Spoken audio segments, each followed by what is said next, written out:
Everyone, welcome to the chemistry times. आज की class में हम डिस्कस करने वाले हैं about the states of matter और ये टॉपिक आपको DSSB TGT नेचुरल साइंस के सिलेबस में दिया हुआ है केमिस्ट्री के पोर्शन में। अब ऐसा नहीं है कि ये वाली क्लास सिर्फ DSSB वालों के लिए है, बाकी के जो TGT के एग्ज़ाम्स होते हैं, NVS है, KVS है, EMRS है, सभी एग्ज़ाम्स के लिए ये वाली क्लास इक्वली इम्पॉर्टेंट है, क्योंकि आपको इन सभी एग्ज़ाम के लिए जो ये वाला टॉपिक है, स्टेट्स ऑफ मैटर वाला जो ये पोर्शन है, इसके लिए जो सिलेबस आपको दिया हुआ है, मेंशन है, वो कैसा है, भी बिल्कुल एग्जैक्टली सेम है। सिर्फ एक जो KVS का एग्ज़ाम है, KVS के लिए जो आपको सिलेबस दिया हुआ है उसमें ये वाला टॉपिक इंक्लूड नहीं है, types of intermolecular forces. Otherwise सारा मतलब ये वाला पोर्शन क्या है, एज इट इज़ सेम दिया हुआ है सभी एग्ज़ाम्स के लिए। तो इस टॉपिक के अंदर देखो हम कौन कौन से टॉपिक को कवर करने वाले हैं। हम डिस्कस करेंगे यहाँ पर सॉलिड्स, लिक्विड्स एंड गैसेस की प्रॉपर्टीज़ को, और साथ ही दो स्टेट्स ऑफ मैटर और होती हैं, प्लाज्मा एंड बोस-आइंस्टीन, इन दोनों स्टेट्स ऑफ मैटर को भी डिस्कस करेंगे। और लास्टली आज की क्लास का जो मेन और इम्पॉर्टेंट टॉपिक है, टाइप्स ऑफ इंटरमोलिकुलर फोर्सेस, ये डिस्कस करेंगे। और जब आप PY के क्वेश्चंस को एनालाइज करोगे तो आप देखना आपको ये वाला टॉपिक प्लाज्मा एंड बोस-आइंस्टीन से और टाइप्स ऑफ इंटरमोलिकुलर फोर्सेस से यहाँ से आपको क्वेश्चन देखने को मिलेंगे। तो चलिए स्टार्ट करते हैं क्लास को। और देखो ये वाली क्लास अगर किसी को रिवीजन की तरह से देखना है तो भी उनके लिए अच्छी है, मतलब आपको हेल्प करेगी ये क्लास। और जिनको बिल्कुल ज़ीरो से स्टार्ट करना है उनके लिए तो ये वाली क्लास बहुत ही हेल्पफुल रहने वाली है। तो देखो सबसे पहले हम यहाँ पर डिस्कस करने वाले हैं व्हाट इज़ मैटर, कि मैटर क्या होता है। तो matter could be anything, matter क्या है, कुछ भी हो सकता है, मैटर इज़ एनीथिंग। बट अब वो एनीथिंग क्या हो सकता है, उस एनीथिंग के लिए भी कुछ डिफाइन किया गया है। वो एनीथिंग होना चाहिए जिसके पास क्या हो, खुद का कुछ मास हो, कुछ स्पेस को ऑक्यूपाई करे। यानी कि कोई भी ऐसी चीज़ जिसका खुद का कुछ मास है और वो कुछ स्पेस को ऑक्यूपाई करती है, उसे हम क्या बोलते हैं, मैटर बोलते हैं। तो हमारी सराउंडिंग में जितनी भी चीज़ें हैं सब क्या है भाई, मैटर से बनी हुई है। हमारी सराउंडिंग में जितनी भी चीज़ें हैं, आप अपने चारों तरफ जब देखते हो, ठीक है, पेन है, टेबल है, चेयर है और वाटर बॉटल है, ठीक है, बुक्स हैं, नोटबुक है, ये सब क्या है भी, मैटर से बनी हुई हैं। तो देखो यहाँ पर क्या बताया गया, the air we breathe, the water we drink, the clothes we wear, the houses we live. तो ये सब क्या है, मैटर है। बट कैसे मैटर्स हैं, ये डिफरेंट फॉर्म्स ऑफ मैटर है, यानी कि एक जैसे नहीं है, ये क्या है, इनकी फॉर्म्स डिफरेंट है। जैसे देखो सॉलिड, तो सॉलिड में क्या आ गया, डायमंड है, ब्रिक्स है, टेबल आ गया, पेन हो सकता है, चेयर है, नोटबुक है, ये सब हो जाएंगे। अब दूसरी फॉर्म क्या है यहाँ पर जो मैटर की है, लिक्विड है। तो लिक्विड में क्या हो सकता है, देखो मिल्क है, वाटर है, हनी है, ठीक है, कोल्ड ड्रिंक आ गई, अल्कोहल है। नेक्स्ट ऐसी गैसेज हो सकती हैं, तो गैसेज में क्या है, देखो बलून में एयर होती है, एयर है, जो एयर जो हम ब्रीथ करते हैं वो भी तो क्या है भाई, गैसेज ही तो है। तो देखो ये क्या है, सब ये सब किसके एग्जांपल्स हो गए, डिफरेंट फॉर्म्स ऑफ मैटर के एग्जांपल्स हो गए। तो अब हम यहाँ पर मैटर के बारे में पहले कुछ बेसिक कैरेक्टरिस्टिक्स होते हैं वो डिस्कस करते हैं, क्योंकि यहाँ पर जो ये मैटर के कैरेक्टरिस्टिक्स हैं, यहाँ से स्टेटमेंट वाइज क्वेश्चन बन सकते हैं कि आपको ऐसे 4 ऑप्शन दे दिए और उसमें स्टेटमेंट गिवन है और फिर पूछ लिया कि कौन सी करेक्ट है कौन सी इनकरेक्ट है। इस तरह के क्वेश्चन यहाँ से बन सकते हैं और साथ ही एक्टिविटी बेस्ड क्वेश्चन बन सकते हैं इस टॉपिक से। फर्स्टली हम यहाँ पर जो कैरेक्टरिस्टिक डिस्कस करने वाले हैं मैटर के लिए, मैटर की जो प्रॉपर्टी डिस्कस कर रहे हैं फर्स्ट, वो कौन सी है अभी, matter is made up of particles. तो इसको हम एक्टिविटी की हेल्प से समझेंगे कि मैटर पार्टिकल से बना हुआ है। और कंक्लूज़न क्या होता है, देखो इसको बाद में आफ्टर एक्टिविटी डिस्कस करेंगे। तो क्या करना है आपको, एक ग्लास ले लेना है, बीकर ले लेना है, ठीक है, और उसके अंदर क्या करना है अभी, वाटर लेकर, और उसमें 1 टेबल स्पून आप सॉल्ट ले सकते हो, 1 टेबल स्पून आप शुगर ले सकते हो, कुछ भी। और उसके अंदर जैसे यहाँ पर सॉल्ट लिया हुआ है तो यहाँ पर वाटर है, वाटर में आपने क्या किया, ये सॉल्ट को ऐड कर दिया और यहाँ पर ये सॉल्ट है। और जब आप इसे मिक्स करते हो तो मिक्स करने के बाद, स्टिर करने के बाद आप क्या देखते हो कि यहाँ पर क्या है, ये मिक्स हो जाता है वाटर में। आप कभी भी आफ्टर डिज़ोल्विंग, मिक्सिंग करने के बाद सॉल्ट के पार्टिकल्स को या फिर शुगर के पार्टिकल्स को नहीं देख पाते हो, वो क्या है, वाटर के अंदर मिक्स हो गए हैं। वाटर में हमें पता नहीं चलता ना कि भाई कहाँ पर शुगर के पार्टिकल्स है जो हमने मिक्स किए थे, या फिर कहाँ पर सॉल्ट के पार्टिकल्स है, वो क्या है, इनविजिबल हो जाते हैं, ठीक है, हमें दिखाई तो देते नहीं है। तो अब दिखाई नहीं दे रहे तो इसका मतलब ये थोड़ी ना कि वो वहाँ से चले गए हैं, वो क्या है, वहाँ पर वाटर के अंदर क्या है, मिक्स हो गए हैं। तो क्या हुआ है, देखो when we dissolve salt in water, या फिर यहाँ पर शुगर भी हो सकती है, the particles of salt get into the space between the particles of water. तो अब ये जो सॉल्ट के पार्टिकल्स इनविजिबल हो गए हैं, जो आपको दिखाई नहीं दे रहे, वो कहाँ चले गए हैं अभी, जो वाटर के पार्टिकल्स थे इनके बीच में जो स्पेस था, उन स्पेस के बीच के स्पेस को उसने क्या किया है, सॉल्ट के पार्टिकल्स ने इस स्पेस को ऑक्यूपाई कर लिया है, यहाँ पर चले गए। तो इसलिए क्या, अब यहाँ पर क्या हो गया, अच्छे से मिक्सिंग हो गई है। अब यहाँ पर आप आइडेंटिफाई कर ही नहीं पाओगे कि कहाँ पर वाटर है और कहाँ पर सॉल्ट है। आपको तो होमोजीनियस मिक्सचर दिखेगा, यानी कि बिल्कुल एक जैसा यूनिफॉर्म मिक्सचर दिखाई देता है। तो इस बात से आपने क्या कंक्लूड किया कि जो मैटर है वो किससे मिलकर बना है, पार्टिकल से। क्योंकि यहाँ पर क्या किया उसने, पार्टिकल्स के स्पेस को, जो इंटर पार्टिकल स्पेस था, पार्टिकल्स के बीच में स्पेस था, उसको ऑक्यूपाई कर लिया। तो यहाँ से आपको एक टर्म और ध्यान रखनी है कि matter is made up of particles, और साथ ही ये पॉइंट याद रखना है कि matter is not continuous. Continuous का मतलब क्या है भाई, यहाँ पर लगातार नहीं है। अगर ये बिल्कुल कंटिन्यूस होता ऐसे, तो ऑब्वियस सी बात है, देखो इनके बीच का जो स्पेस है वहाँ पर ये जा ही नहीं पाते, वहाँ पर ये जा ही नहीं पाते, वो क्या रहते, अलग अलग रहते। बट यहाँ पर क्या है, उसने पार्टिकल्स के बीच के स्पेस को ऑक्यूपाई किया है। इट मीन्स क्या है, यहाँ पर आपको क्या पता चला है कि matter is not continuous. Matter क्या है, कॉन्टिन्यूस नहीं है। मैटर का नेचर कैसा है भाई, पार्टिकल नेचर है, कि वो पार्टिकल से बना है। नेक्स्ट अब हम यहाँ पर डिस्कस करने वाले हैं मैटर के पार्टिकल साइज को। आप ये सेकंड कैरेक्टरिस्टिक बोल सकते हो या फिर प्रॉपर्टी बोल सकते हो मैटर की।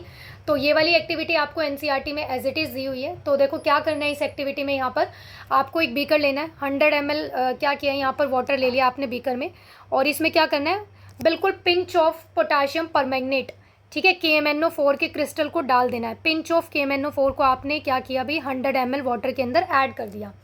तो जब आप ये ऐड कर देते हो तो इसका जो कलर होता है वो क्या होता है भाई, ऐसे पर्पल से कलर का हो जाता है, ठीक है। ये सॉल्यूशन KMnO4 का जो कलर होता है वो पर्पल कलर होता है, पर्पल कलर का।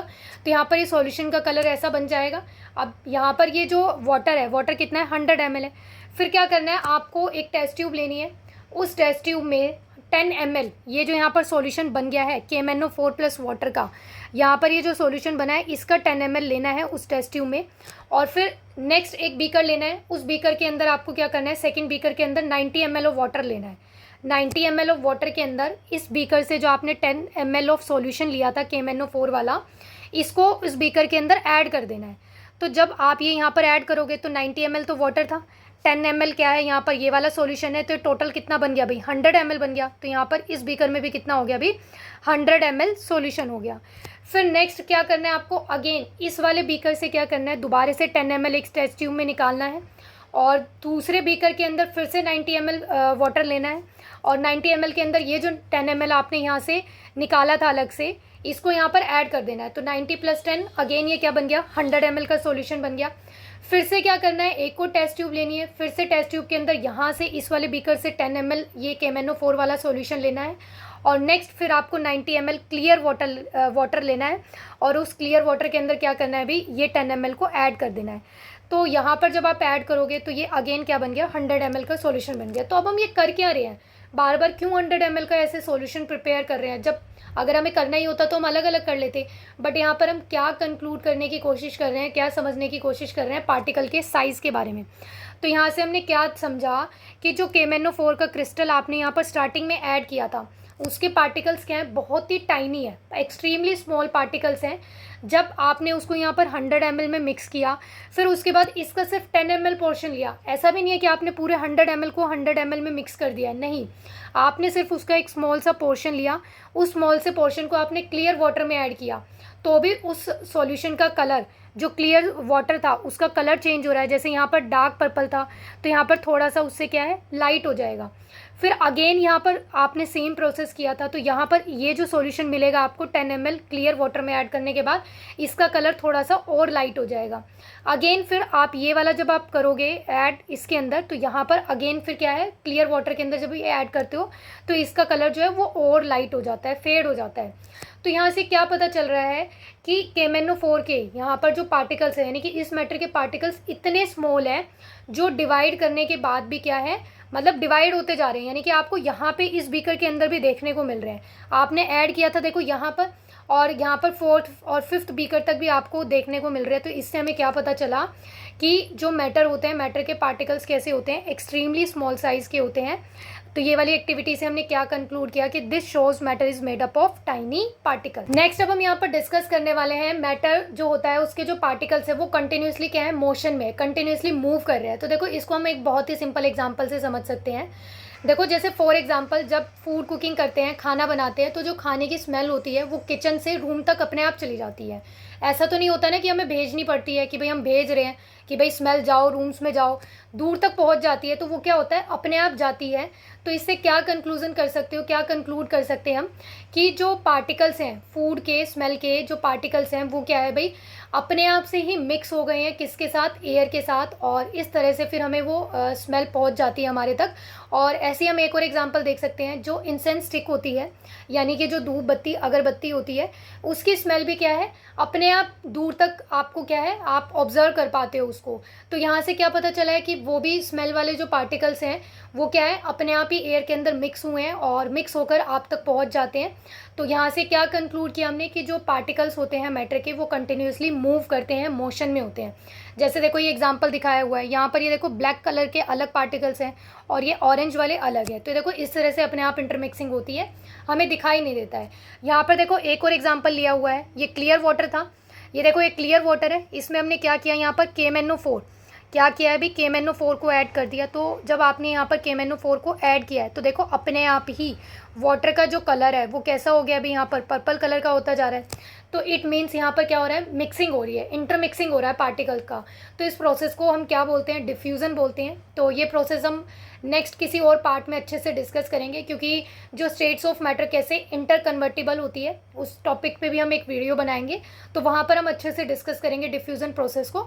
बट यहाँ पर आप ये समझ सकते हो कि जो इंटरमिक्सिंग ऑफ पार्टिकल्स होता है वो प्रोसेस कौन सा होता है, डिफ्यूज़न होता है। और ये दोनों एग्जाम्पल्स हमने देखे डिफ्यूज़न के। नेक्स्ट अब हम यहाँ पर डिस्कस करेंगे इफेक्ट ऑफ टेम्परेचर, कि भी अब ये जो पार्टिकल्स हैं मैटर के, इन पे टेम्परेचर का भी कोई इफेक्ट पड़ता है क्या। तो बिल्कुल इफेक्ट पड़ता है। देखो यहाँ पर आपको ये थर्मामीटर के साथ ऐसे डिफरेंट ये दिखाए हुए हैं। तो यहाँ पर देखो अराउंड ये 5 के आसपास क्या है, टेम्परेचर है 5 डिग्री के आसपास। तो यहाँ पर देखो पार्टिकल का मोशन, पार्टिकल्स थोड़ा आराम आराम से मूव कर रहे हैं, इतना ज़्यादा मोशन में नहीं है। पार्टिकल्स कंटिन्यूसली मोशन में रहते हैं, चाहे कोई भी स्टेट हो, सॉलिड हो, लिक्विड हो या फिर गैशियस स्टेट हो, वो कंटिन्यूसली मूव करते हैं। बट अब वो डिपेंड करता है कि कौन से पार्टिकल्स हैं, मतलब सॉलिड के, लिक्विड के, गैशियस के, उसके हिसाब से उनके अंदर मूवमेंट होती है। अब देखो यहाँ पर आपने 5 डिग्री सेल्सियस टेम्परेचर लिया था, फिर यहाँ पर 20 डिग्री सेल्सियस टेम्परेचर है। तो देखो यहाँ पर टेम्परेचर राइज हुआ है, टेम्परेचर इंक्रीज़ हुआ है। तो यहाँ पर इस वाली पिक्चर से और यहाँ पर आप ऑब्जर्व कर सकते हो कि पार्टिकल का मोशन क्या है, ज़्यादा है। फिर आपने टेम्परेचर और ज़्यादा इंक्रीज़ कर दिया, यहाँ पर कितना किया है अभी, 40 डिग्री कर दिया। यहाँ पर क्या है, ये टेम्परेचर 40 डिग्री है। तो आफ्टर 40 डिग्री देखो यहाँ पर जो पार्टिकल का मोशन है वो और भी क्या है, तेज़ हो रहा है, ठीक है, और भी जल्दी जल्दी हो रहा है, मोशन में ज़्यादा है यहाँ पर।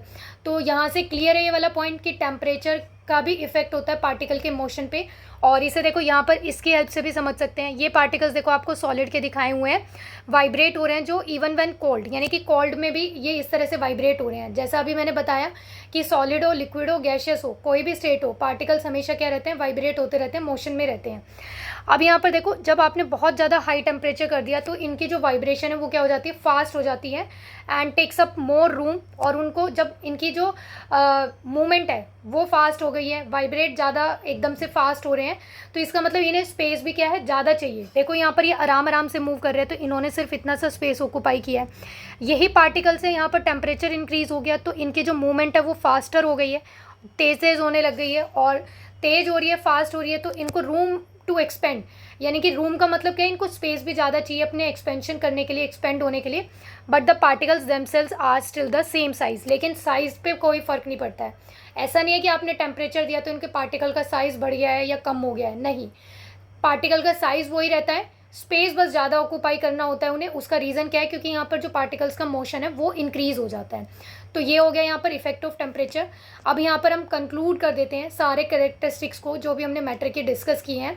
तो देखो फर्स्टली क्या था, everything matter, every matter is made up of particles. ये हमें पता ही है कि मैटर जो है वो पार्टिकल से मिलकर बना है।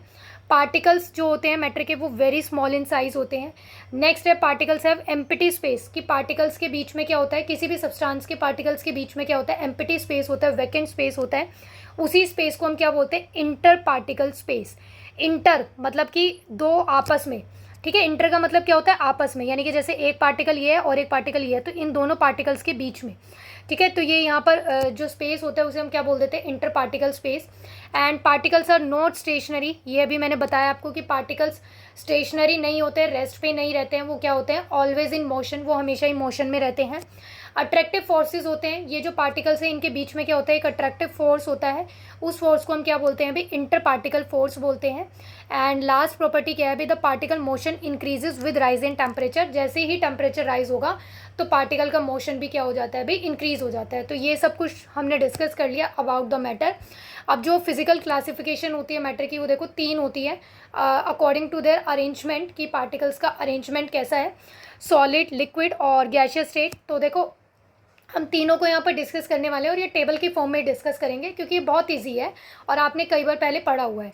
तो देखो सॉलिड जो होते हैं, सॉलिड का जो मास होता है वो डेफिनेट होता है, लिक्विड का भी मास डेफिनेट होता है और गैसेस का भी मास डेफिनेट रहेगा। ऑब्वियस सी बात है, किसी भी सब्सटेंस की, सॉलिड हो, लिक्विड हो, गैस हो, अगर आप उसकी एक अमाउंट लेते हो तो वो क्या है, उतनी ही तो रहेगी। ऐसा थोड़ी ना है कि टाइम के साथ इंक्रीज़ हो जाएगी, ऐसे थोड़ी ना होता है कि आप आज एक नोटबुक लेके आए हो, पेन लेके आए हो जिसका मास कुछ है तो भाई वो रखे रखे बढ़ गया है, ऐसा नहीं होता है। ठीक है, आपने मिल्क लिया है, ठीक है, आपने मिल्क लिया है, मिल्क लेकर आए हो, 1 लीटर मिल्क लिया है, तो अब वो रखे रखे कितना हो गया है, 2 लीटर हो गया है, 1.5 लीटर हो गया है, ऐसा तो नहीं होता है ना। तो मास क्या है, मास जो होता है सॉलिड हो, लिक्विड हो, गैसेस हो, सबके लिए क्या रहेगा, डेफिनेट रहता है। फिर नेक्स्ट है शेप। तो शेप जो होती है सॉलिड की तो हमें पता ही है डेफिनेट रहती है, वो जिस भी शेप में होता है। लेकिन जो लिक्विड होते हैं, लिक्विड जिस भी कंटेनर में हम लिक्विड को डालते हैं वो उसी की शेप को क्या करता है, एक्वायर कर लेता है। Acquire the shape of container, वो कंटेनर की शेप को ही ले लेता है। एंड गैस भी क्या करता है, सेम वही, जिस भी कंटेनर में आप फिल करते हो, जैसे बलून है, बलून की शेप आपने देखी है डिफरेंट डिफरेंट होती है, कोई राउंड होती है, कोई ऐसे ओवल शेप में आते हैं, ठीक है, और हार्ट वाले शेप के भी बलून आपने देखे हैं। तो इनमें क्या है, अब ऐसा तो नहीं है कि उनके अंदर एयर का, अब वो क्या है, एयर को आपने फिल किया, अब जो भी गैस वहाँ पर फिल हुई है वो उसी के अकॉर्डिंग क्या करती है, बलून की शेप को ऑक्यूपाई कर लेती है। तो यहाँ पर भी सेम ही बात हो गई, acquire the shape of container. Next क्या है, वॉल्यूम। अब सॉलिड है, सॉलिड का वॉल्यूम क्या रहेगा, डेफिनेट रहता है, लिक्विड का भी डेफिनेट रहता है, गैसेस का क्या होता है, इनडेफिनेट होता है। अगर अब हम यहाँ पर कंप्रेस करने की बात करें तो सॉलिड को हम कंप्रेस नहीं कर सकते, मतलब उसके ऊपर प्रेशर नहीं लगा सकते, तो यहाँ पर कंप्रेशन जो होता है not possible in solid. Liquid में ऑलमोस्ट नेग्लिजिबल रहता है, ना के बराबर होता है, नहीं प्रेशर लगा सकते। लेकिन गैसेस जो होते हैं वो हाईली कंप्रेसिबल होते हैं। गैसेस जो होते हैं वो क्या है, आप इजीली उनको कंप्रेस कर सकते हो, जैसे बलून है, बलून को आप कंप्रेस कर सकते हो आराम से, ठीक है। नेक्स्ट है फ्लूइडिटी। तो फ्लूइडिटी से क्या मतलब है, फ्लो होने की टेंडेंसी। अब सॉलिड तो फ्लो होते ही नहीं है, देखो जैसे वाटर फ्लो होता है उस तरह से उस वाली प्रॉपर्टी को हम क्या बोलते हैं, फ्लूइडिटी। अब सॉलिड तो फ्लो होते ही नहीं है तो यहाँ पर तो नॉट पॉसिबल, ये तो प्रॉपर्टी रखते ही नहीं है ये वाली। लिक्विड्स कैन फ्लो, लिक्विड तो फ्लो करते हैं और गैसेस भी क्या करती हैं, गैस भी क्या करते हैं, गैस के पार्टिकल्स फ्लो करते हैं। नेक्स्ट है रिजिडिटी। रिजिडिटी का मतलब क्या है कि पार्टिकल्स का अरेंजमेंट क्या है, उसकी वजह से हार्डनेस, हार्डनेस जो आ जाती है पार्टिकल्स के अरेंजमेंट की वजह से, वो कैसी है। अब सॉलिड्स में तो जो पार्टिकल्स होते हैं बहुत एकदम क्लोजली पैक होते हैं, देखो यहाँ पर इस तरह से इनके बीच में कोई स्पेस नहीं होता, नेग्लिजिबल स्पेस होता है, तो ये क्लोजली पैक है, तो ये कैसे होते हैं, हाईली रिजिड होते हैं। Liquids, liquids as compared to solids क्या होते हैं, लेस रिजिड होते हैं, और जो गैस होती है वो नॉट रिजिड। अब इनको तो हम कंप्रेस कर सकते हैं, तो यहाँ पर तो क्या है, रिजिडनेस नहीं होती, इतने हार्ड नहीं होते हैं।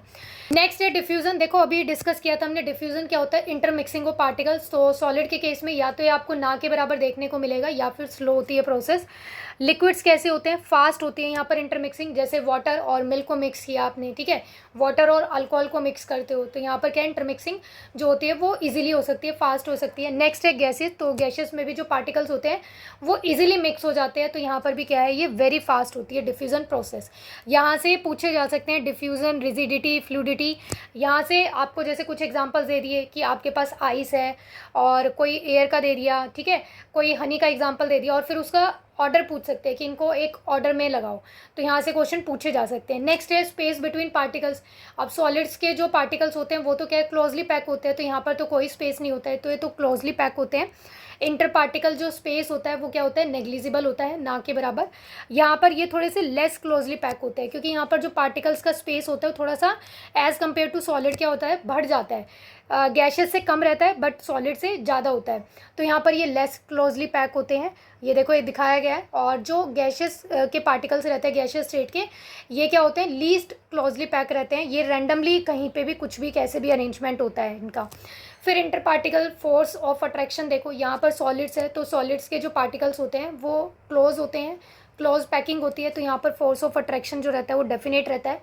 लिक्विड में एज़ कम्पेयर टू सॉलिड क्या होता है, स्लाइटली वीक होता है, और गैसेस में जो इंटर पार्टिकल फोर्स होता है वो क्या होता है, नेग्लिजिबल होता है, मतलब कि ना के बराबर होता है। आपको ये पॉइंट्स क्लियर हो गए होंगे सॉलिड, लिक्विड और गैसेस के प्रॉपर्टीज के बारे में। नेक्स्ट अब हम देखो यहाँ पर डिस्कस करने वाले हैं मैटर की 2 स्टेट और होती है, एक प्लाज्मा और बोस-आइंस्टीन कंडेंसेट, और ये दोनों आपको एनसीईआरटी में एज इट इज़ दी हुई है, और यहाँ से क्वेश्चन बनते हैं, पूछे जाते हैं, दोनों ही स्टेट के स्टेटमेंट वाइज क्वेश्चन भी पूछे जाते हैं और वैसे भी क्वेश्चन पूछ सकता है।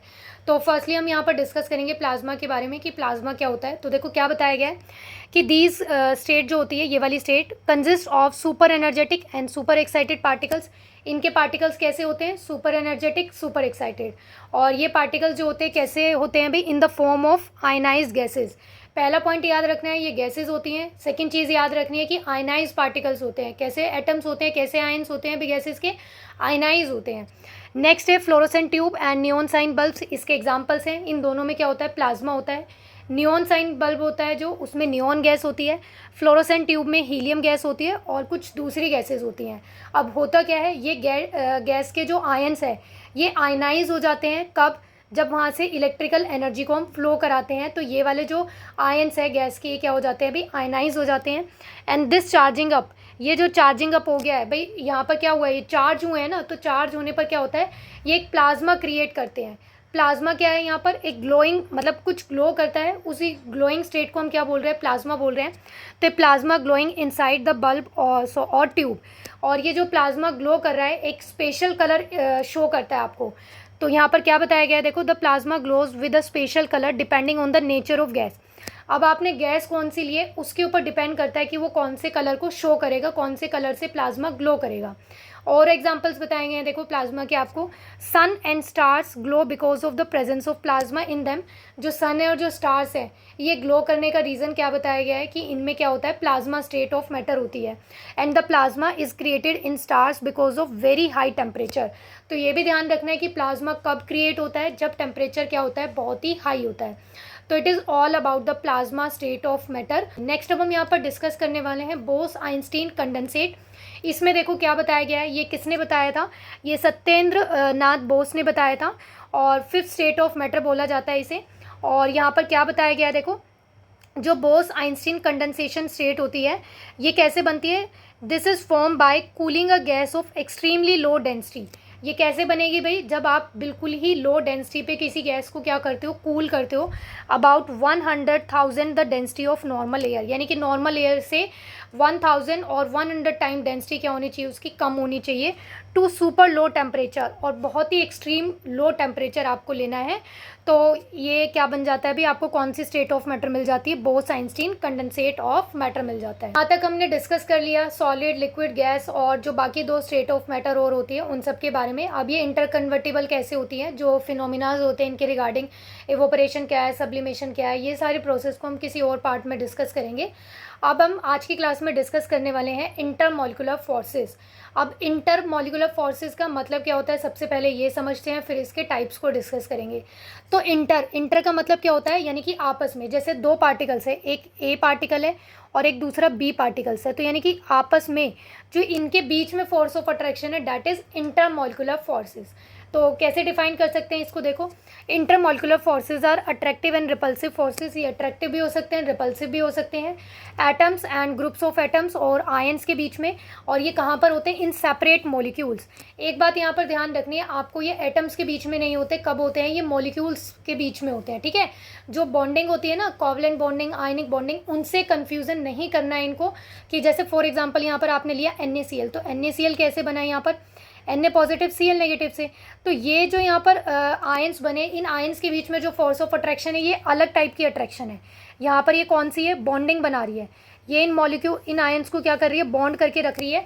तो ये बॉन्डिंग वाली अट्रैक्शन है। तो जो बॉन्डिंग वाली अट्रैक्शन होती है, आयनिक है, कोवलेंट है, इनसे कन्फ्यूज़न नहीं करना है। ये मॉलिक्यूल्स के बीच में अलग टाइप की अट्रैक्शन रहती है। जैसे देखो बहुत सारे वाटर मॉलिक्यूल्स है, H2O H2O H2O, इस तरह से। तो अब इन वाटर मॉलिक्यूल्स के बीच में जो अट्रैक्शन है, यानी कि एक वाटर मॉलिक्यूल से दूसरे वाटर मॉलिक्यूल के बीच में जो अट्रैक्शन है, इस तरह की अट्रैक्शन को हम क्या बोलते हैं? इंटरमॉलिक्यूलर फोर्सेस बोलते हैं। जैसे देखो, एक यहाँ पर कोई H2 गैस है, यहाँ पर मान लो कोई दूसरी गैस है, तो इन दोनों गैसेस के बीच में जो फोर्स ऑफ अट्रैक्शन है उसे हम इंटरमॉलिक्यूलर फोर्सेस बोलते हैं। बट यहाँ पर जिसकी वजह से H2 बना है, यानी कि एक हाइड्रोजन एटम था, दूसरा हाइड्रोजन एटम था, यहाँ पर ये कैसे बने? इलेक्ट्रॉन को शेयर करने से बने हैं। तो यहाँ पर ये जो बॉन्डिंग है ये कौन सी है? कोवलेंट बॉन्डिंग है।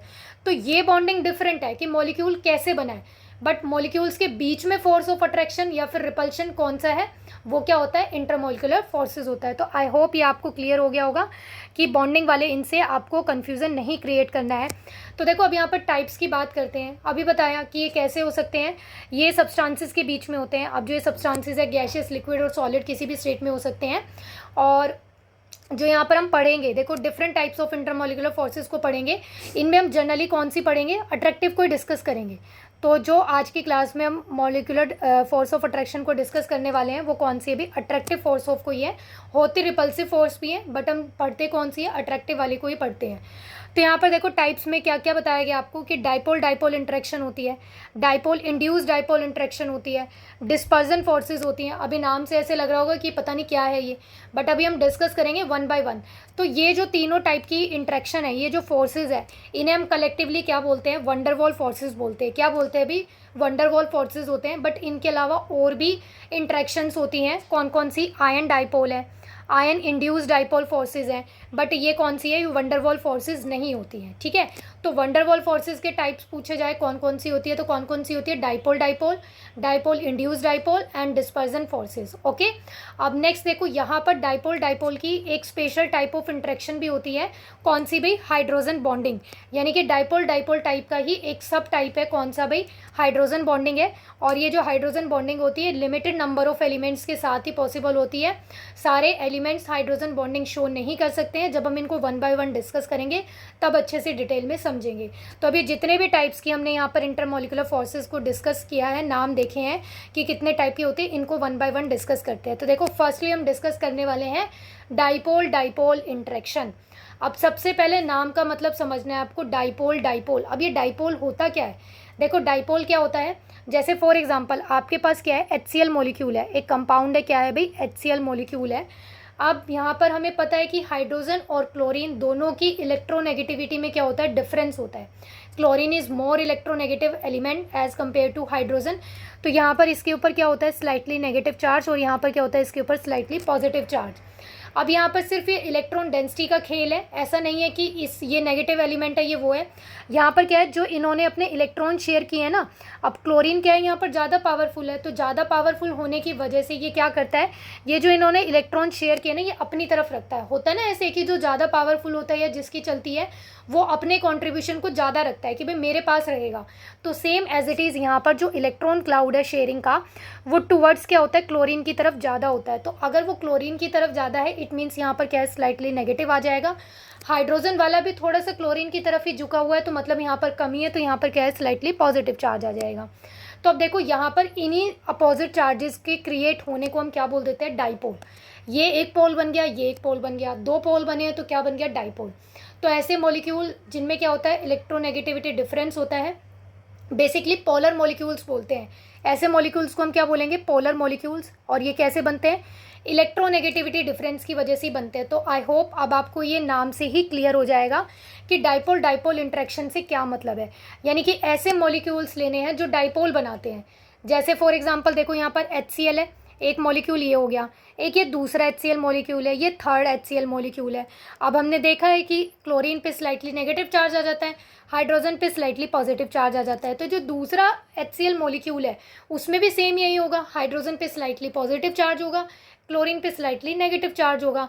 तो अब ये जो क्लोरीन है स्लाइटली नेगेटिव वाला, ये किसको अपनी तरफ अट्रैक्ट करेगा, दूसरे HCl मॉलिक्यूल के पॉजिटिव पार्ट को अपनी तरफ अट्रैक्ट करेगा। तो बस इसी इंट्रैक्शन को हम क्या बोलते हैं, इसी अट्रैक्शन को डाइपोल डाइपोल अट्रैक्शन बोलते हैं।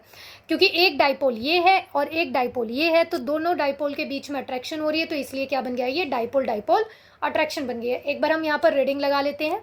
तो देखो क्या है, these forces of attraction occur among the polar molecule. First point ये कहाँ पर होती है, पोलर मॉलिक्यूल्स में होती है। और पोलर मॉलिक्यूल्स का क्या होता है, परमानेंट डाइपोल होता है, यानी कि उनमें ये इलेक्ट्रोनेगेटिविटी डिफरेंस होता है, तो वहाँ पर इस वजह से क्या होता है, ये डाइपोल परमानेंट क्रिएट कर लेते हैं। तो positive pole of one molecule एक मॉलिक्यूल का पॉजिटिव पोल जो होता है वो दूसरे मॉलिक्यूल के नेगेटिव पोल को अट्रैक्ट करता है। अब एग्जांपल से ये मैंने आपको क्लियर किया ही है, जैसा कि यहाँ पर HCl में हो रहा है, तो यहाँ पर ये क्या बन गया, डाइपोल डाइपोल इंटरेक्शन बन गई। और यहाँ पर देखो ये एनिमेशन की हेल्प से भी आपको क्लियर हो जाएगा। ये देखो कोई मॉलिक्यूल है जिसकी इलेक्ट्रॉन डेंसिटी ऐसी हो गई है, जो ये ब्लू वाला पार्ट है ये नेगेटिव पार्ट है, जो रेड वाला पार्ट है पॉजिटिव पार्ट है। अब क्या है, देखो ये बहुत सारे मॉलिक्यूल ऐसे जब एक दूसरे को अप्रोच कर रहे हैं, तो ध्यान से देखना यहाँ पर हो क्या रहा है, ध्यान से देखना भाई, यहाँ पर क्या हो रहा है, आप क्या देखोगे कि ये नेगेटिव एंड वाला पॉजिटिव वाले की तरफ क्या हो रहा है, अट्रैक्ट हो रहा है। जितने भी आप मॉलिक्यूल्स को देखोगे इनमें देखो क्या हो रहा है, ये पॉजिटिव वाला क्या करता है भाई, नेगेटिव वाले की तरफ चला जाता है। तो यहाँ से क्या पता चला कि भाई डाइपोल डाइपोल इंट्रैक्शन कैसे होती है और कहाँ पर होती है भाई, ये पोलर मॉलिक्यूल्स में होती है। नेक्स्ट अब हम यहाँ पर डिस्कस करने वाले हैं आयन डाइपोल इंट्रैक्शन। देखो जैसा कि नाम से ही पता चल रहा है आयन डाइपोल, यानी कि यहाँ पर एक तो क्या होगा, आयन होगा, दूसरा क्या होगा, डाइपोल होगा। अगर आपको डाइपोल डाइपोल वाली समझ में आ गई तो बाकी की सब जो इंट्रैक्शंस है बहुत इजीली आपको क्लियर हो जाएंगी। तो देखो यहाँ पर क्या होता है, एक आयन है, तो यहाँ पर जो अट्रैक्शन होती है वो किस किस के बीच में होती है, this is the attraction between an ion and a polar molecule, यानी कि एक पोलर मॉलिक्यूल। देखो डाइपोल कौन बनाता है, पोलर मॉलिक्यूल, लास्ट में अभी हमने डिस्कस किया है, और आयन हमें पता ही है। तो बेसिकली यहाँ पर क्या है, एक आयन होगा और एक पोलर मॉलिक्यूल होगा, तो उनके बीच में जो अट्रैक्शन होगी उसे ही हमने क्या बोल दिया, आयन डाइपोल इंट्रैक्शन। एग्जाम्पल देखो क्या दिया है, when NaCl is dissolve in water, जब आप NaCl सोडियम क्लोराइड को वाटर में क्या करते हो, डिजॉल्व करते हो, तो हमें पता है ये कैसे ब्रेक हो जाएगा, Na पॉजिटिव Cl नेगेटिव, ये इस तरह से आयन फॉर्म कर लेगा। अब वाटर क्या होता है, वाटर होता है H2O। अब पता ही है हमें ऑक्सीजन ज़्यादा इलेक्ट्रोनेगेटिव है, तो यहाँ पर क्या होगा, ऑक्सीजन के ऊपर स्लाइटली नेगेटिव चार्ज आएगा और हाइड्रोजन के ऊपर क्या होगा, स्लाइटली पॉजिटिव चार्ज आएगा। तो यहाँ पर ये इस तरह से डाइपोल बन गया है, ये पोलर मॉलिक्यूल है, ये डाइपोल बन गया है। अब क्या होगा देखो, अब यहाँ पर अगर सोडियम आयन है तो सोडियम आयन के चारों तरफ देखो इस तरह से वाटर मॉलिक्यूल आ जाएंगे। सोडियम कैसा है, खुद कटायन है ना, इस पर पॉजिटिव चार्ज है, तो इसकी तरफ जो वाटर मॉलिक्यूल का ऑक्सीजन वाला पार्ट है वो अट्रैक्ट होगा। देखो ये सारे यहाँ पर दिखाए गए हैं एग्जाम्पल में, ये देखो ये सब ऑक्सीजन क्या है, इसकी तरफ अट्रैक्ट हो रही है। और ऐसी जो क्लोरीन है, क्लोरीन क्या है भाई, यहाँ पर क्लोराइड आयन बना रही है, नेगेटिव आयन बन रहा है, अनायन बन रहा है, तो अब ये खुद नेगेटिवली चार्ज है, तो इसके पास ये जो वाटर मॉलिक्यूल के हाइड्रोजन है, इन हाइड्रोजन के पास क्या है, पॉजिटिव चार्ज है, ये अट्रैक्ट होंगे। तो यहाँ पर देखो क्लोराइड आयन जो है वो किससे सराउंडेड हो गया है, इस हाइड्रोजन वाले पॉजिटिव चार्ज से। तो यहाँ पर क्या है, अपोजिट चार्जेस ने अट्रैक्ट किया है ना। तो यहाँ पर आपने क्या समझा कि आयन डाइपोल इंट्रैक्शन में क्या होता है, एक आयन होता है और दूसरा क्या होता है, पोलर मॉलिक्यूल होता है, और इसी इंट्रैक्शन को हम क्या बोलते हैं, आयन डाइपोल इंट्रैक्शन बोलते हैं। और ये एग्जांपल लिया हमने। नेक्स्ट अब हम यहाँ पर डिस्कस करने वाले हैं डाइपोल इंड्यूस डाइपोल इंट्रैक्शन। देखो नाम से क्लियर हो जाना चाहिए कि यहाँ पर क्या हो रहा है, डाइपोल मतलब एक पोलर मॉलिक्यूल है, एंड इंड्यूस का मतलब क्या होता है, जनरेट करना, बनाना, ठीक है। और इंड्यूस डाइपोल यानी कि डाइपोल बन रहा है, तो ऐसी कुछ इंट्रैक्शन करनी है। तो देखो पढ़ते हैं क्या बताया गया है। एक नॉन पोलर मॉलिक्यूल होता है, मे बी पोलराइज, वो पोलराइज हो जाता है किसकी वजह से, bye the presence of polar molecule. जो भी पोलर मॉलिक्यूल है, क्योंकि उसके पास तो परमानेंट डाइपोल है, तो वो उसकी वजह से क्या हो जाता है, नॉन पोलर मॉलिक्यूल भी डाइपोल क्रिएट कर लेता है, डाइपोल इंड्यूस कर लेता है। इसी इंट्रैक्शन को हम क्या बोल देते हैं, डाइपोल इंड्यूस डाइपोल इंट्रैक्शन बोल देते हैं। एग्जांपल देखो क्या बताया गया है, ए बी एक मॉलिक्यूल है जिसमें बी के ऊपर क्या है, स्लाइटली पॉजिटिव चार्ज है, और ए के ऊपर क्या है, स्लाइटली नेगेटिव चार्ज है। और यहाँ पर क्या है, एक ये दूसरा कोई नॉन पोलर मॉलिक्यूल है, ये क्या है भाई, नॉन पोलर मॉलिक्यूल है, और ये क्या है, यहाँ पर पोलर मॉलिक्यूल है। अब क्या है, ये जैसे ही इसको अप्रोच करेगा, अब यहाँ पर ऐसे बहुत सारे एटम्स और मॉलिक्यूल्स होंगे, तो ये जैसे ही इसको क्या करेगा, अप्रोच करेगा, तो होगा क्या, यहाँ पर इस पॉजिटिव चार्ज की वजह से, इस पोलर मॉलिक्यूल की वजह से, यहाँ पर ये जो नॉन पोलर मॉलिक्यूल है ना, ये अपनी इलेक्ट्रॉन डेंसिटी को क्या करता है, अनइवन डिस्ट्रीब्यूट कर लेता है। नॉन पोलर मॉलिक्यूल में क्या होता है, जो इलेक्ट्रॉन डेंसिटी होती है वो इवनली डिस्ट्रीब्यूट रहती है, इवनली शेयरिंग की हुई होती है। बट यहाँ पर due to the presence of polar molecule ये जो है अनइवनली क्या हो जाते हैं, डिस्ट्रीब्यूट हो जाते हैं। तो ये ऐसे कुछ हो जाता है। तो यहाँ पर देखो स्लाइटली नेगेटिव चार्ज आ गया, स्लाइटली पॉजिटिव चार्ज आ गया, क्रिएट हो गया। अब ये पॉजिटिव वाला इस नेगेटिव वाले को क्या करेगा, अपनी तरफ अट्रैक्ट करेगा। तो बस अब क्या है, पोलर की वजह से ही तो ये वाला जो नॉन पोलर मॉलिक्यूल है इसने डाइपोल बनाया है, तो इसलिए हम इसे क्या बोल रहे हैं, डाइपोल इंड्यूस डाइपोल इंट्रैक्शन बोल रहे हैं। एग्जाम्पल देखो इसके क्या हो सकते हैं, नोबल गैसेज। जो नोबल गैसेज होती है वो पोलराइज होती है in the presence of polar molecule. अब नोबल गैसेज कौन सी होती है, जैसे हीलियम है, ठीक है, और क्या हो सकता है, नियोन है, आर्गन आ गई, ठीक है। और तो ये इस तरह से जो ये गैसेस रहती है, नोबल गैसेस रहती है, नॉन पोलर इन नेचर होती हैं और इनके ऊपर कोई चार्ज नहीं होता है, कोई डायपोल नहीं होता इनका। बट जब इनको पोलर मॉलिक्यूल्स अप्रोच करते हैं, फॉर एग्जांपल HCl है, वाटर है, तो यहाँ पर क्या होता है, डायपोल क्रिएट हो जाता है। That's why this is called dipole induced dipole interaction. Next अब हम यहाँ पर डिस्कस करने वाले हैं ion induced dipole interaction. Ion induce dipole interaction, देखो नाम से समझ जाओ, अभी हमने जितना पढ़ लिया है उसको पढ़ने के बाद आपको नाम से ही क्लियर हो जाना चाहिए। देखो आयन मतलब कि यहाँ पर एक तो आयन होगा, इंड्यूस मतलब जनरेट हो रहा है डायपोल, ठीक है, यानी कि आयन की प्रेजेंस की वजह से यहाँ पर डायपोल क्या हो रहा है, क्रिएट हो रहा है, बन रहा है, तो उसी को हम क्या बोल रहे हैं, आयन इंड्यूस डायपोल इंट्रैक्शन बोल रहे हैं। तो फॉर एग्जाम्पल देखो यहाँ पर क्या बताया गया आपको, एक नॉन पोलर मॉलिक्यूल है, मे बी पोलराइज, ये पोलराइज हो जाता है by the presence of an ion, यानी कि आयन उसके नियर बाय है नॉन पोलर मॉलिक्यूल की, उसकी वजह से वो पोलराइज हो गया और डायपोल को इंड्यूस कर लिया। इसी इंट्रैक्शन को हम क्या बोल रहे हैं, ion induce dipole interaction. Example देखो यहाँ पर क्या है, ये नाइट्रेट आयन है और यहाँ पर I2 लिया हमने। I2 क्या है, एक I2 ये क्या है भाई, यहाँ पर नॉन पोलर मॉलिक्यूल है, क्योंकि यहाँ पर देखो आयोडीन और आयोडीन एटम ने अपने इलेक्ट्रॉन शेयर करके बॉन्ड बना रखा है।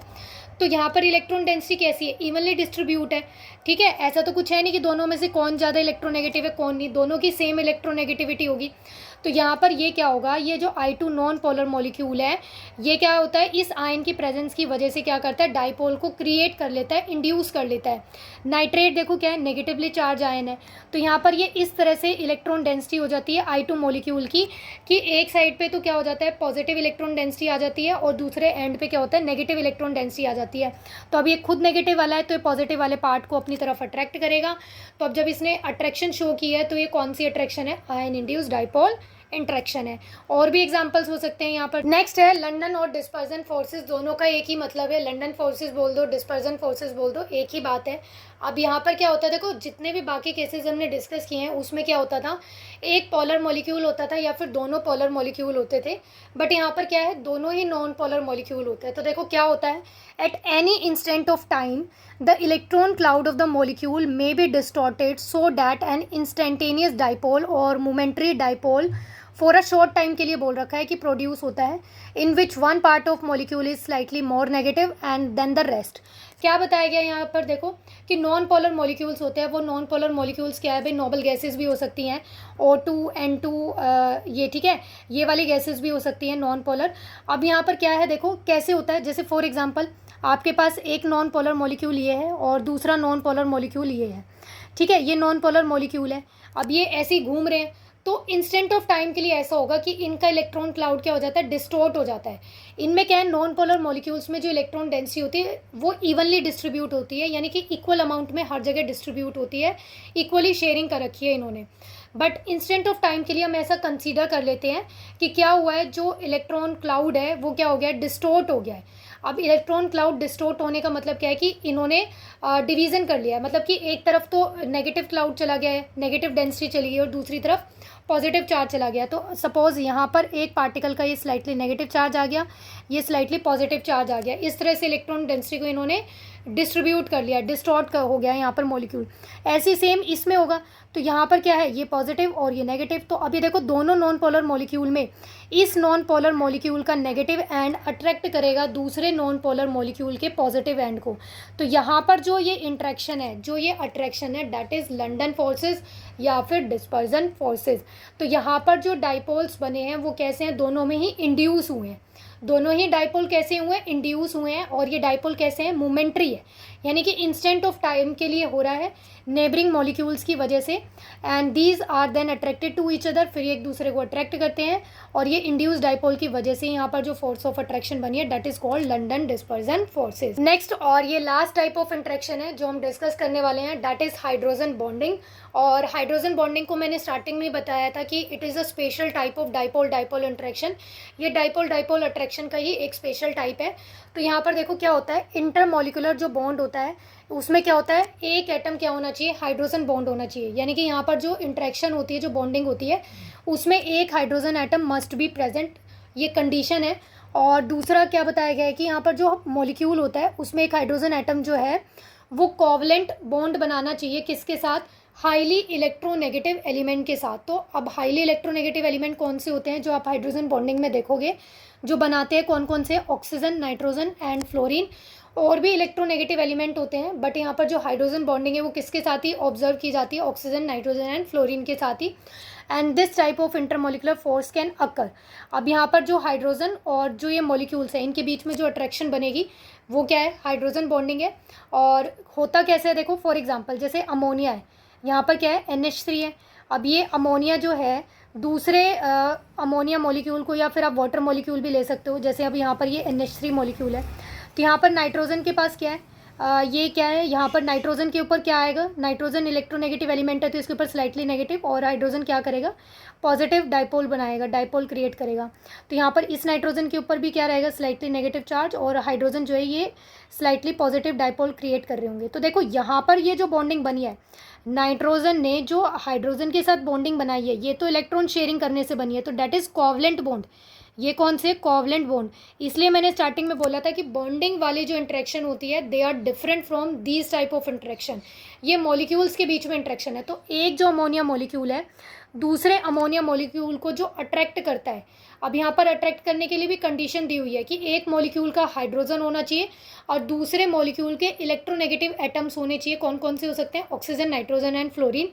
तो इसका मतलब ये वाला जैसे अमोनिया मॉलिक्यूल है तो इसका नाइट्रोजन इस दूसरे अमोनिया मॉलिक्यूल के हाइड्रोजन को अपनी तरफ अट्रैक्ट करेगा। तो यहाँ पर ये जो अट्रैक्शन बनेगी एक मॉलिक्यूल के हाइड्रोजन और दूसरे मॉलिक्यूल के इलेक्ट्रोनेगेटिव एलिमेंट के बीच में, that is called hydrogen bonding. देखो कोवलेंट बॉन्डिंग डिफरेंट है, फिर से रिपीट कर रही हूँ, हाइड्रोजन बॉन्डिंग डिफरेंट है। ऐसे देखो वाटर मॉलिक्यूल्स के बीच में भी हो सकता है, जैसे एक वाटर मॉलिक्यूल है तो यहाँ पर स्लाइटली पॉजिटिव और ये स्लाइटली पॉजिटिव, यहाँ पर ये स्लाइटली नेगेटिव चार्ज रहता है, सॉरी नेगेटिव रहेगा। अब दूसरा जो वाटर मॉलिक्यूल है, अब जैसे ये वाटर मॉलिक्यूल यहाँ पर ये इस तरह से है, यहाँ पर इस पर स्लाइटली पॉजिटिव रहेगा, यहाँ स्लाइटली नेगेटिव और ये स्लाइटली पॉजिटिव। तो यहाँ पर ये क्या करेगा, इसको अट्रैक्ट करेगा। तो यहाँ पर ये जो बॉन्ड बन रहा है that is covalent bond, electron sharing से बन रहा है यहाँ पर। बट ये जो एक वाटर मॉलिक्यूल का ऑक्सीजन दूसरे वाटर मॉलिक्यूल के हाइड्रोजन के साथ इंटरेक्शन शो कर रहा है, अट्रैक्शन शो कर रहा है, दैट इज हाइड्रोजन बॉन्डिंग। तो यहाँ पर कंप्लीट हो गया है टाइप्स ऑफ इंटरमॉलिकुलर फोर्सेस, जितने भी टाइप की होती हैं वो सब हमने यहाँ पर डिस्कस कर लिया है। और देखो ये टेबल में समअप किया हुआ है। तो ये जो आयन आयन इंटरेक्शन होती है, देखो ये पॉजिटिव और नेगेटिव चार्ज आयन्स के बीच में होती है, और ये जो होता है यहाँ पर ये आयनिक बॉन्डिंग बनाता है और ये बहुत ही स्ट्रॉन्ग होती है, और ये चार्ज मॉलिक्यूल्स और आयन्स के बीच में होती है। आयन डाइपोल नाम से पता चल रहा है, एक आयन होगा यानी कि एक चार्ज आयन है और दूसरा क्या है, एक पोलर मॉलिक्यूल है। जैसे फॉर एग्जांपल ये सोडियम और यहाँ पर ये वाटर, तो यहाँ पर जो इंटरेक्शन है that is ion dipole interaction और ये स्ट्रॉन्ग होती है। यहाँ पर ये आपको एग्जांपल दिए हुए हैं। फिर हाइड्रोजन बॉन्डिंग, ये special type of dipole dipole interaction होता है।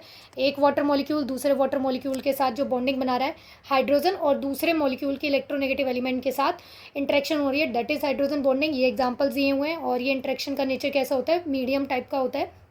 नेक्स्ट है डाइपोल डाइपोल, मतलब यहाँ पर दोनों मॉलिक्यूल्स कैसे हैं, पोलर मॉलिक्यूल्स है, दोनों मॉलिक्यूल के पास अपना परमानेंट डाइपोल है। फॉर एग्जांपल HCl और HCl के बीच में जो इंटरेक्शन बन रही है, अब देखो यहाँ पर इसको हाइड्रोजन बॉन्डिंग से डाउट नहीं करना है, क्योंकि यहाँ पर क्लोरीन इलेक्ट्रोनेगेटिव है और ये हाइड्रोजन है। इलेक्ट्रोनेगेटिव एलिमेंट के लिए मोस्टली क्या है, हाईली इलेक्ट्रोनेगेटिव एलिमेंट्स होने चाहिए, वो मैंने आपको बताया किसके साथ होते हैं, ऑक्सीजन, नाइट्रोजन और फ्लोरीन के साथ होते हैं। यहाँ पर डाइपोल डाइपोल वाली कैसी होती है भाई, वीक होती है और इसमें पोलर बॉन्ड होता है। यहाँ पर ये जो बॉन्ड बन रहे हैं ये कैसे होते हैं, पोलर होते हैं। नेक्स्ट है डिस्पर्जन, और डिस्पर्जन में हमने देखा था कि दोनों ही कैसे होते हैं, नॉन पोलर मॉलिक्यूल्स होते हैं, जैसे F2 और F2। तो यहाँ पर इंस्टेंट ऑफ टाइम के लिए क्या होता है, डाइपोल क्रिएट होता है और ये जो इंट्रैक्शन होती है बहुत ही वीक होती है। ये हाइड्रोकार्बन्स में क्या होती है आपको देखने को मिलती है।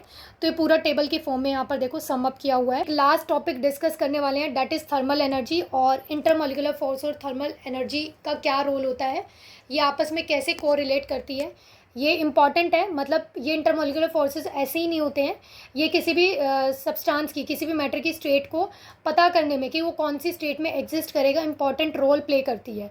तो देखो थर्मल एनर्जी क्या होती है, it is the energy of a body arising from the motion of its atom. यानी कि एटम्स और मॉलिक्यूल्स जो होते हैं, सॉलिड के हैं, लिक्विड के हैं, गैसेस के हैं, वो कंटिन्यूसली क्या करते रहते हैं, मूव करते रहते हैं, तो जिसकी वजह से वहाँ पर एनर्जी बनती है और ये डायरेक्टली प्रोपोर्शनल होती है किसके, टेम्परेचर की। आप इसे काइनेटिक एनर्जी के टर्म्स में भी डिस्कस कर सकते हो, मतलब काइनेटिक एनर्जी से भी कोरिलेट कर सकते हो। और देखो ये पार्टिकल्स देखो इस तरह से वाइब्रेट करते रहते हैं। देखो जैसे ये सॉलिड के है, तो ये स्टार्टिंग में मैंने बताया था कि पार्टिकल्स कंटिन्यूसली क्या होते हैं, मोशन में होते हैं। बट वो कौन सी पैकिंग में है, सॉलिड में है, लिक्विड में, गैसेस में, उसके ऊपर डिपेंड करता है कि उनका मोशन कैसा है। तो सॉलिड में क्लोज पैकिंग होती है तो ये बस अपनी पोजीशन पे ऐसे वाइब्रेट करते रहते हैं। लिक्विड में जो पार्टिकल्स का अरेंजमेंट होता है वो थोड़ा लूज होता है एज़ कम्पेयर टू सॉलिड, तो यहाँ पर ये थोड़ा बहुत इधर उधर रैंडम मूव करते हैं। और गैसेस में क्या होता है, बिल्कुल ही रैंडमली इधर उधर कैसे भी ये मूव करते हैं। इंटरमोलिकुलर फोर्स और थर्मल एनर्जी कैसे किसी भी मैटर की स्टेट को डिपिक्ट करती हैं, ये हम यहाँ पर समझते हैं। देखो intermolecular forces tend to keeps molecule together. अब ये तो फोर्सेस कैसे, इंटरमोलिकुलर फोर्सेस अभी हमने डिस्कस किया। अट्रैक्टिव फोर्सेस है, तो अब अगर अट्रैक्ट कर रहे हैं तो इसका मतलब ये मॉलिक्यूल्स को क्लोज रखेंगे, तो ये तो क्या काम कर रहे हैं, मॉलिक्यूल्स को साथ रखने का काम कर रहे हैं। और while thermal energy tends to keep them apart. अब थर्मल एनर्जी क्या करेगी, इन मॉलिक्यूल्स को एनर्जी देगी, जिसकी वजह से क्या है, ये मॉलिक्यूल्स और ज़्यादा रैंडम इधर उधर मूव करेंगे, तो ये तो इनको अपार्ट करने का काम कर रही है। तो जो 3 स्टेट्स ऑफ मैटर रहती हैं ये बैलेंस होती हैं इन दोनों फोर्सेस का, इंटरमोलिकुलर फोर्स का भी और थर्मल एनर्जी का, मॉलिक्यूल्स की, इन दोनों का क्या होती है, बैलेंस होती है। और प्री डोमिनेंट करेक्टर कौन सा होता है, मतलब कि थर्मल एनर्जी डोमिनेट कर रही है या फिर मॉलिक्यूलर इंट्रैक्शन डोमिनेट कर रही है, उसी के बेसिस पे 3 स्टेट्स जो होती है मैटर की वो डिपिक्ट कर पाते हैं हम। जैसे देखो अगर intermolecular force of attraction increase होता जाता है, तो अगर इंटरमोलिकुलर फोर्स ऑफ इंट्रैक्शन की बात करूँ तो वो कहाँ पर सबसे ज़्यादा होगा, सॉलिड्स में सबसे ज़्यादा होगा और गैस में क्या होता है, कम होता है। तो कहीं पे अगर पार्टिकल्स के बीच में जो फोर्स ऑफ अट्रैक्शन है वो कैसा है, वीक है, इसका मतलब वो गैसियस स्टेट में एग्जिस्ट करेगा, मतलब ना के बराबर है तो गैसियस स्टेट में, थोड़ा वीक है तो लिक्विड है, और स्ट्रॉन्ग होगा तो यानी कि सॉलिड स्टेट में, यानी कि क्लोज पैकिंग होगी। वहीं पे अगर थर्मल एनर्जी की बात करूँ तो थर्मल एनर्जी का जो रोल है वो देखो, जब आप गैस से सॉलिड की तरफ जाते हो तो वो क्या होता जाता है, डिक्रीज़ होता जाता है, क्योंकि यहाँ पर तो क्या है, पार्टिकल जो वो अपनी स्टेट पे ही क्या करते रहते हैं, वाइब्रेट करते रहते हैं। लिक्विड वाले थोड़े रैंडमली मूव करते हैं, तो यहाँ पर काइनेटिक एनर्जी पार्टिकल्स की थोड़ी ज़्यादा होती है, और गैसेस के केस में क्या है, बहुत ही ज़्यादा होती है। तो यानी कि थर्मल एनर्जी तो ऐसे इंक्रीज़ होगी, और जो इंटरमोलिकुलर फोर्स ऑफ अट्रैक्शन है वो इस डायरेक्शन में इंक्रीज़ होगी। तो यहाँ पर ये आज का टॉपिक जो स्टेट्स ऑफ मैटर था ये कंप्लीट होता है, और आई होप ये आपको अच्छे से क्लियर हो गया होगा। इससे रिलेटेड क्वेश्चंस को फिर हम किसी और वीडियो में डिस्कस करेंगे। आज की क्लास में मैंने क्वेश्चंस को ऐड नहीं किया है। तो अब मिलते हैं नेक्स्ट क्लास में किसी और टॉपिक के साथ, तब तक पढ़ते रहना, रिवाइज़ करते रहना।